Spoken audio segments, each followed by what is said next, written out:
Hello friends, പുതിയൊരു വീഡിയോയിലേക്ക് ഏവർക്കും സ്വാഗതം. ഇന്ന് ഞാൻ തയ്യാറാക്കാൻ പോകുന്നത് ടൊമാറ്റോ റൈസാണ്. വളരെ ഈസി ആയിട്ട് എല്ലാവർക്കും തയ്യാറാക്കാൻ പറ്റിയ രീതിയിലാണ് ഞാനിത് കാണിച്ചു തരുന്നത്. എല്ലാവരും ഒന്ന് തയ്യാറാക്കി നോക്കണം. ഇനി നമുക്കൊരു പാൻ വെക്കാം. ഇതിലേക്ക് ഞാൻ 2 ടേബിൾ സ്പൂൺ നല്ലെണ്ണയാണ് ചേർത്ത് കൊടുത്തത്. നല്ലെണ്ണയ്ക്ക് പകരം റിഫൈൻഡ് ഓയിൽ ചേർത്ത് കൊടുക്കാം, അല്ലെങ്കിൽ നെയ്യ് ചേർത്ത് കൊടുക്കാം. 1 ടേബിൾ സ്പൂൺ കടുക്, 1 ടേബിൾ സ്പൂൺ ഉഴുന്നുപരിപ്പ്, 2 വറ്റൽമുളക് എന്നിവ ചേർത്ത് കൊടുത്തു. ഇതിലേക്ക് കുറച്ച് കറിവേപ്പിലയും ചേർത്ത് കൊടുത്തു. ഇനി ഇത് നന്നായിട്ട് മൂത്ത് വരുമ്പോൾ നമുക്ക് ഇഞ്ചി വെളുത്തുള്ളി ഓരോ ടേബിൾ സ്പൂൺ ചതച്ചത് ചേർത്ത് കൊടുക്കാം. 1 പച്ചമുളക് ചേർത്ത് കൊടുക്കാം. ഇതിലേക്ക് 1 സവാള അരിഞ്ഞതും ഞാൻ ചേർത്ത് കൊടുക്കുന്നുണ്ട്. ഇനി നന്നായിട്ട് ഇത് മൂത്ത് വരണം.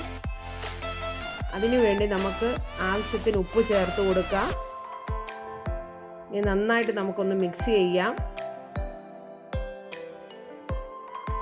ഇനി നമുക്ക് 1 മിനിറ്റ് ഇതൊന്ന് അടച്ച് വെച്ച് നന്നായിട്ട് എല്ലാം ഒന്ന് വെന്ത് വരണം. ഇടയ്ക്ക് കൊടുക്കാൻ മറക്കരുത്. കുട്ടികൾക്ക് ലഞ്ചായിട്ടും ഓഫീസിലും ഒക്കെ കൊടുത്തുവിടാൻ പറ്റിയ ഒരു ടൊമാറ്റോ റൈസാണ്. ഒന്നുകൂടി നമുക്കിതൊന്ന് അടച്ചു വയ്ക്കണം. ഇതിലേക്ക് 2 തക്കാളി ഞാൻ ചേർത്ത് കൊടുക്കുന്നുണ്ട്.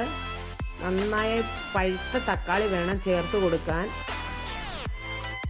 നന്നായിട്ട് നമുക്കൊന്ന് മിക്സ് ചെയ്യാം.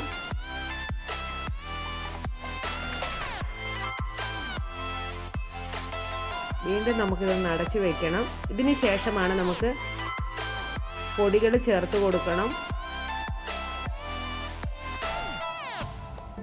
ഒന്ന് തുറന്ന് നോക്കി. ഇനി നമുക്കൊന്നുകൂടെ ഒന്ന് മിക്സ് ചെയ്യാം.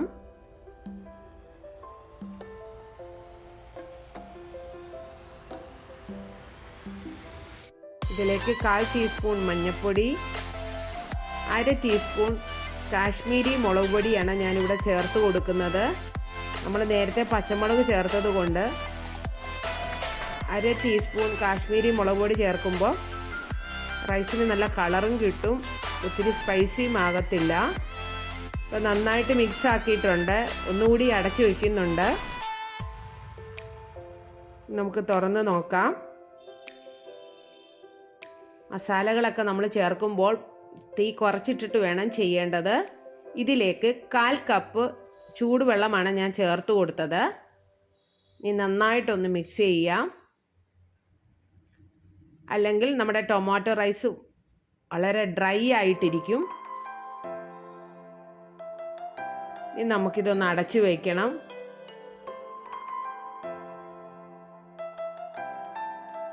ഒരു 2 മിനിറ്റ് കഴിയുമ്പോൾ നല്ലതുപോലെ ഇത് വെന്ത് തക്കാളിയെല്ലാം നല്ലപോലെ ഉടഞ്ഞു വരും. ഇതിലേക്കാണ് നമ്മൾ നേരത്തെ വേവിച്ച് വെച്ചിരുന്ന റൈസ് ചേർത്ത് കൊടുക്കേണ്ടത്. ഇതിലേക്ക് ഇപ്പോൾ ഞാൻ മല്ലിയില ചേർത്ത് കൊടുത്തിട്ടുണ്ട്. നിങ്ങൾക്ക് ഇഷ്ടമുണ്ടെങ്കിൽ ചേർക്കാം. ചിലർക്ക് മല്ലിയിലയുടെ ടേസ്റ്റ് ഇഷ്ടമല്ല, അപ്പോൾ ചേർക്കണ്ട. ഇതിലേക്ക്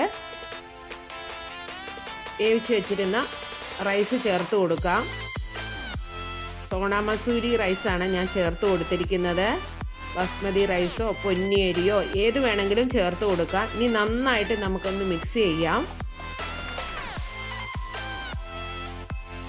ഇതിലേക്ക് വേണമെങ്കിൽ നെയ്യിൽ നട്ട്സൊക്കെ വറുത്തത് ചേർത്ത് കൊടുക്കാം. കുട്ടികൾക്കൊക്കെ കൊടുക്കുമ്പോൾ ആ രീതിയിൽ ചെയ്യുന്നത് നല്ലതാണ്. ഗാർണിഷിങ്ങിന് വേണ്ടി ഞാൻ അല്പം കൂടി മല്ലിയില ചേർത്ത് കൊടുത്തിട്ടുണ്ട്. ഇപ്പോൾ നമ്മുടെ ടൊമാറ്റോ റൈസ് റെഡിയായി. എല്ലാവരും ഒന്ന് തയ്യാറാക്കി നോക്കണം, നിങ്ങൾക്ക് ഇഷ്ടമാകും. ഈ വീഡിയോ നിങ്ങൾക്ക് ഇഷ്ടമായാൽ എൻ്റെ ചാനൽ സബ്സ്ക്രൈബ് ചെയ്യാനും ലൈക്ക് ചെയ്യാനും മറക്കരുത്. വീണ്ടും കാണാം പുതിയൊരു വീഡിയോ ആയിട്ട്. Thank you.